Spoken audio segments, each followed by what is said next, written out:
Good evening, peoples. Welcome back to my living room for another Bible study with me and Gingersnap over here. One fun thing that we have learned tonight is that when I plug in my shiny new camera, apparently I can't use my microphone. So that's a cool thing that I've learned, and I can only assume that is because of previous audio issues. So if you can or cannot hear me, please do let me know so that I can know that. Yeah. So anyway, this fall in September, we started looking at the very beginning of Genesis. So we looked at the first creation story in Genesis 1, in which God creates everything in 6 days, and then on the seventh day, God rests. And we looked at Genesis 2, in which God gets very hands-on and is playing in the dirt in the Garden of Eden and creating all life forms out of mud. So then we compared and contrasted these two stories to see where they are alike, where they have some interesting differences that lead to entirely fascinating conversations that much has been written about. So last week we looked at Genesis 3, in which the first two humans are asked to leave the garden because of an incident with some fruit salad, a piece of fruit that wasn't an apple. Again, it really isn't the most important takeaway, but it wasn't an apple. I'm just saying it was a pun in Latin. Anyway, so tonight, since I was thinking about the creation stories, and this afternoon I was rereading Inherit the Wind, which is probably my favorite stage play of a play that I haven't personally been involved in a production of. I used to do a lot of theater. Anyway, it's a dramatized, fictionalized retelling of the Scopes Monkey trial of 1925. In the fight between creation and evolution, or as one character in the play prefers to call it, evolution, because we must, of course, be dramatic and catchy in our insults of people whose opinions we don't agree with. So we hear a lot about whether science and Christianity are compatible. Short answer, yes. They are.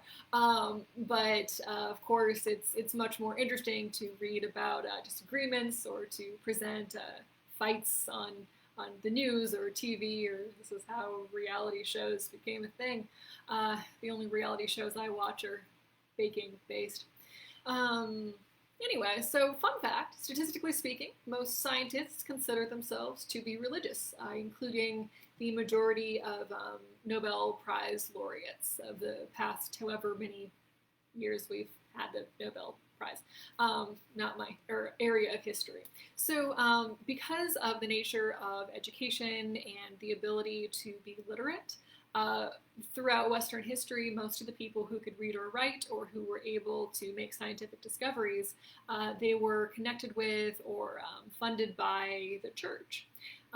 So I think that's very relevant in talking about the history of scientific discoveries, that it was the church, capital C church, in the Middle Ages and before the Renaissance.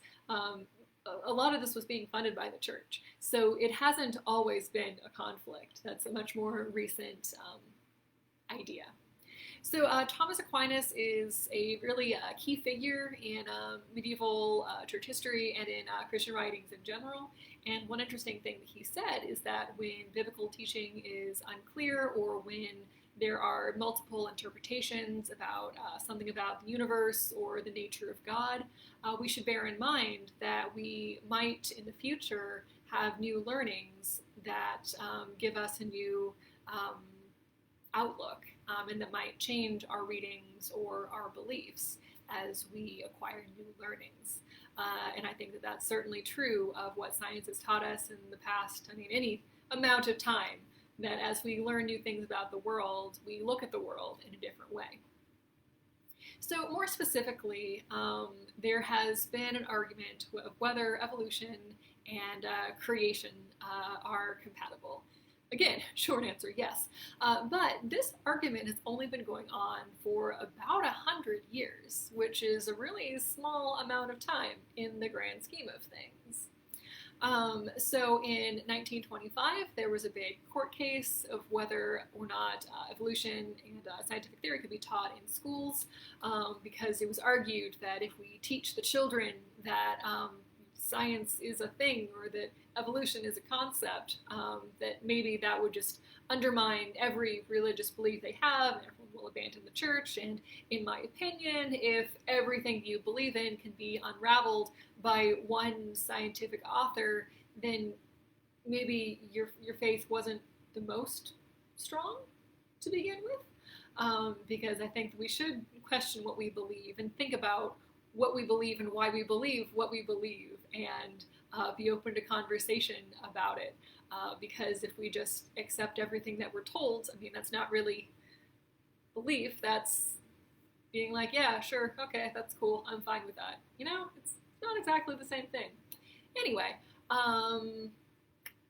yeah, so in college, I went to a Catholic college, and I studied Darwin as a class assignment. And I wrote a paper on what Darwin writes. Did I say Darwin? Darwin writes. Long day. And what is written in the book of Genesis do not necessarily exist in conflict with each other. There is a lot of very inherent change in just the first handful of chapters in Genesis. So in Genesis 1, God says that humans were given every seed-bearing plant to eat, and that all of the creatures were given every seed-bearing plant to eat. It does not say that cats would be getting a can of chicken cat food opened for them, I believe is what I gave her for dinner tonight. It says that Gingersnap would be eating salad, and I would be eating salad, and then we would only be eating salad, and that, in short, all life would be vegan. That's not the case. That's definitely not the case. She is not vegan. I am not vegan. Vegetarian, not the same thing. So whether or not that was initially the case for the first generations of people, that's clearly not the case now. And so we have changed over time to get little cat fangs and the ability to digest dairy or whatever.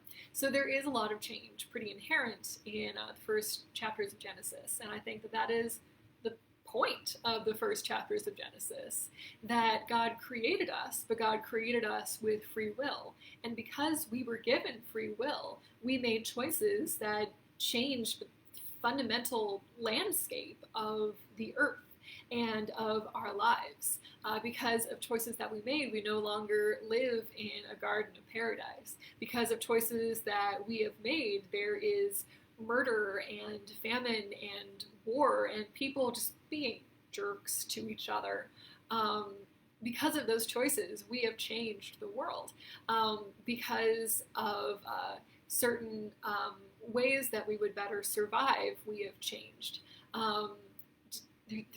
So many things. I mean, you read Genesis, and very little of it sounds like the society or the world that we live in now. No matter how long ago that happened, clearly humans have changed since then. I don't really see that should be such a controversial idea. There are definitely people who say that the Earth was created in only 6,000 years ago, or only 10,000 years ago. They're very, very much a minority in Christian thinking. There are also people who will tell you, and this is just fascinating to me, and it's something that I was taught as a kid, that like the rings in trees or dinosaur fossils were planted there by God to trick us into thinking that the world was older than it actually is, which is a really interesting idea. I cannot begin to fathom why God would do that to us, but it's definitely an interesting idea. But science does say that, the Earth is like really, really old. And it's only been in the last few generations of science that we've been able to have carbon dating or like microscopes or other scientific tools. That it's been a long time since I took a science class, so I'm not going to name off science tools. Anyway, I studied history and theology, not science, but science at school. I have friends who are scientists. I'm rambling. Okay, anyway, so the world has definitely changed, and as time has gone on, we've been better able to see that. And I think that we should embrace new forms of knowledge that allow us to better understand the world around us and the world that God has created. If you look at a piece of art in a museum, and at first you think, oh, cool, that's pretty. That's one thing. But if you know more about the history of these styles that influenced it, or the intentions of the artist creating it and the story that they wanted to tell, if you learn more about the techniques that they used to physically create it, or even learning about the pigments that are used, you really have a much deeper appreciation for the piece of art in front of you. And I think that the world around us is much the same. It's one thing to look out at the scenery and be like, yeah, cool, the world is pretty, there's snow falling, or there's leaves changing color on the trees, or birds are singing or whatever, and that's one thing. But if you know more about there are so many different kinds of birds, so many, just the diversity of birds is kind of mind-blowing. But thinking about that, I mean, wow, this world has so much going on in it. And it's so complex how the human body works, how the sun rises, how things move in the universe, and how stars are born and black holes happen. It's so amazing, the world that God has created. And I can't imagine how knowing more about those fields of science could possibly undermine our faith. I would think that it would increase our awe at who God is and what God has made around us.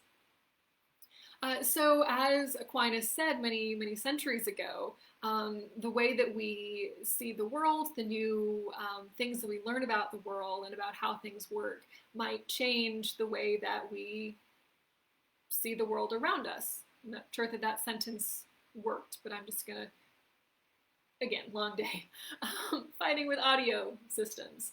The more that we know, the more we can appreciate the world around us.